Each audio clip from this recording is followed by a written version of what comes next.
dianggap menghina. Tetapi justru yang memutarbalikkan, menafsirkan salah, itu dianggap baik-baik saja. Maka itu saudaraku, ketika manusia tidak bisa membedakan mana baik mana yang jahat, disitulah nanti kuasa Tuhan bekerja.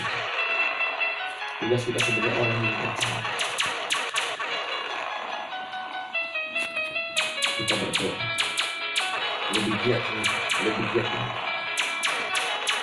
supaya orang-orang yang suka salah paham itu mensalah. Itulah yang Tuhan ajarkan bagi kita. Orang yang jahil jadi baik, itulah yang dilakukan oleh Tuhan Yesus. Bukan sebaliknya, bukan yang baik dari jahil. Ini yang diajarkan oleh Tuhan Yesus. Saya sampaikan berulang-ulang ini, karena Tuhan kita Yesus Kristus namanya fokus memulihkan, menyembuhkan, bahkan membantu orang yang sudah meninggal. Ada kisahnya di Alkitab, dan tidak ada celah satupun yang saya temukan pada diri Tuhan itu. Karena dia Tuhan, bagaimana sama menemukan celah dia, saudara?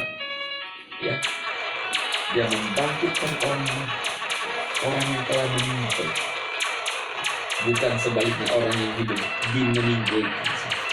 Itulah Tuhan kita Yesus Kristus, hebat. Yang sakit dipulihkan, dibalut, ya, bukan yang sehat dibuat jadi sakoid, saudara. Dahsyat Tuhan kita. Dia mengajarkan kasih. Kasihilah musuhmu, ya. Yang berbuat jahat kepadamu, kasih. Jangan coba mengasihi orang yang mengasihi kamu. Apa bedanya kamu dengan pemungut cukai? Tetapi di luar sana, saudaraku, ya, saya bilang di luar sana, tidak menyebutkan agama. Ya, saya pernah melihat sebuah YouTube, dia berkata, ajaran Oten itu konyol. Mana bisa sanggup kita mengasihi orang yang membencoi kita? Katanya nggak sanggup, saudara, tapi kita ini sanggup. Kenapa? Diajarkan oleh Tuhan Yesus. Diajarkan oleh Tuhan Yesus. Karena itu cintai Tuhan Yesus selama kita hidup, saudara. Saya begitu bergairah dan begitu mencintai Tuhan Yesus, karena saya tahu Dia memberikan jaminan kepastian. Tuhan Yesus memberkati saudara-saudara. Amin, amin.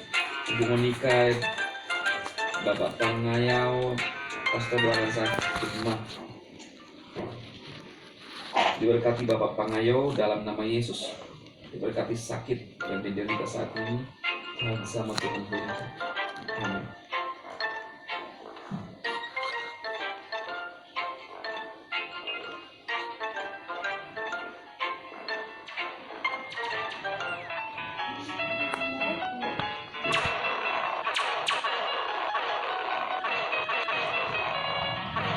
Ibu Rostan, saya bersyukur pada Yesus sebab saya masih hidup. Walaupun saya sudah tidak menteduh. Saya bersyukur operasi berjalan dengan buat pastor bersama sahabat saya. Karena Tuhan Ibu Ros tetap bekerja. Saya terus memberikan kekuatan, diberikan kesehatan yang tinggi dalam nama Yesus.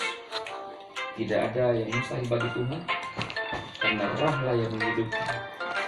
Kita tidak ditentukan oleh tubuh fisik kita, tetapi roh berikan kekuatan bagi kita dalam nama Yesus.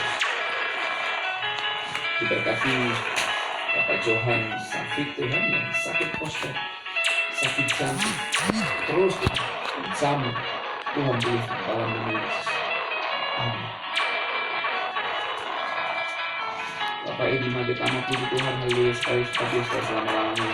Haleluya Yesus. Amin. Amin. Selamat berakhir pekan saudara-saudara, Tuhan Yesus memberkati. Terima kasih yang sudah hadir. Yesus datang mencari orang sakit, bukan mencari orang sehat. Yesus itu kasih. Amin. Yesus datang memulihkan. Bahkan Alkitab mencatat semua orang datang kepada Yesus, semua disembuhkan. Bukan sebaliknya, saudaraku, yang sembuh disakitkan, yang hidup meninggoikan, saudara. Bukan begitu, tapi Tuhan kita penuh kasih. Itulah ciri-ciri yang tidak bisa dibantahkan sebagai ajaran yang benar. Mau bagaimanapun orang berargumen, mau tidak percaya silahkan saja. Yang penting yang akan menghakimi dunia, ya, Yesus. Bukan hanya orang mengakui dia sebagai nabi, tetapi Alkitab berkata dalam 1 Yohanes, surat Yohanes dikatakan, siapa yang percaya bahwa Yesus datang dari Allah, manusia datang dari Allah, ajaran itu bukan ajaran sesat, tetapi ajaran benar. Karena memang Yesus datang dari Elohim sebagai manusia. Dia merubah dirinya jadi manusia untuk menebus umat dunia. Dan barang siapa yang percaya kepada tidak binasa, melainkan beroleh hidup yang kekal. Ada banyak ayat-ayat, bahkan kesaksian murid-muridnya, bukan hanya Rasul Paulus. Ada orang yang suka menceloi Rasul Paulus, bagaimana dengan Yohanes, bagaimana dengan Petrus, bagaimana dengan murid-murid yang lain. Yesus tidak mengaku-ngaku, saudara, tetapi Yesus disaksikan. Karena kalau seandainya saudara Yesus ini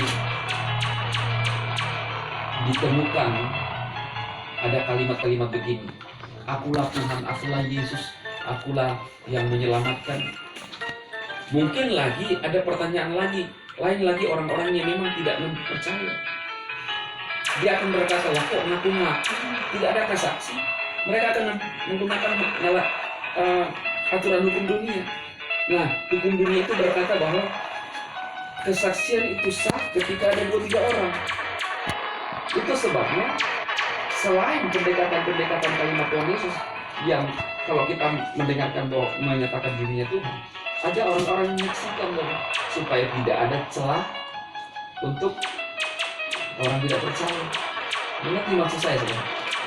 Sekalipun Tuhan berkata, akulah Tuhan, aku yang menyelamatkan, akan ada saja alasan orang-orang di luar sana yang berkata, oh dia ngaku-ngaku. Kan harusnya aturan dunia berkata bahwa harus ada saksi 2-3 orang baru sah. Tetapi semua itu sudah ada semuanya. Saksinya Petrus, Yohanes, Rasul Paulus, 12 muridnya, 100 muridnya. Dia melihat terangkat ke surga. Dia bangkit pada hari yang ketiga, masuk dalam tubuh penuh hidup. Karena dia Tuhan, tidak akan selamanya tinggal sebagai manusia, membusuk di dalam tanah, tak berdaya. Sekalipun sejak saat itu kebangkitannya, Mahkamah Agama merekayasa sebuah informasi dan berkembang sampai sekarang, sampai zaman ini pada umat Yudaism. Mereka berkata, oh kasih tahu aja. Jadi mereka bersekongkol dengan serdadu-serdadu. Oh kasih tahu semua orang bahwa mayatnya itu di CURI oleh murid-muridnya. Itulah yang berkembang sampai sekarang. Tetapi kita tahu semua tercatat di dalam Bible. Apapun yang terjadi dari penciptaan sampai perjanjian baru, sampai yang akan datang, sampai Yesus akan datang, semua ditulis di dalam buku ini. Ini hanya sebagai logos. Tapi kita baca itu akan menjadi rema bagi kita. Dan ini juga menjadi nubuatan di mana Yesus menyatakan itu. Tuhan Yesus memberkati saudara sekalian. Biar firman Tuhan menguatkan kita sering berdoa bagi saudara yang hadir malam hari ini. Mari angkat tanganmu yang sakit dengan iman, percaya kepada Tuhan. Terima, angkat kedua tanganmu. Bapa, dalam nama Yesus, malam hari ini biarlah Tuhan menyatakan, Yesus menyatakan firman-Mu bagi kami. Kami percaya sepenuhnya bahwa Engkau Tuhan. Umat-umat yang mengangkat tangan malam hari ini, yang sakit Tuhan sembuhkan. Nyatakanlah mujizat-Mu Tuhan. Nyatakanlah kuasa-Mu bagi kami. Dalam nama Tuhan Yesus, yang lemah Tuhan kuatkan, yang berbeban berat Tuhan tidak boleh, yang mengalami masalah keluarga Tuhan pun kuasa Tuhan sembuhkan atas hidup kita. Terimalah berkat dari Bapa Yahweh Elohim Israel yang dinyatakan dalam Yesus Kristus. Mulai saat ini sampai Yesus datang kedua kali, dan sampai kita masuk dalam dunia. Sama-sama kita katakan, Amin, amin, amin. Selamat malam saudaraku, Tuhan Yesus memberkati semuanya. Sampai ketemu lagi besok. Selamat berakhir pekan dan Tuhan Yesus memberkati Bapak Lian dalam nama Yesus. Tuhan sama. Haleluya. Terima kasih saudara-saudaraku. Selamat malam Ibu Ros, Ibu Mary, Ibu Marta, Ibu Siti Amina. Tuhan Yesus memberkati semuanya. Selamat malam Ibu Rita. Tuhan berkati Ibu Rita.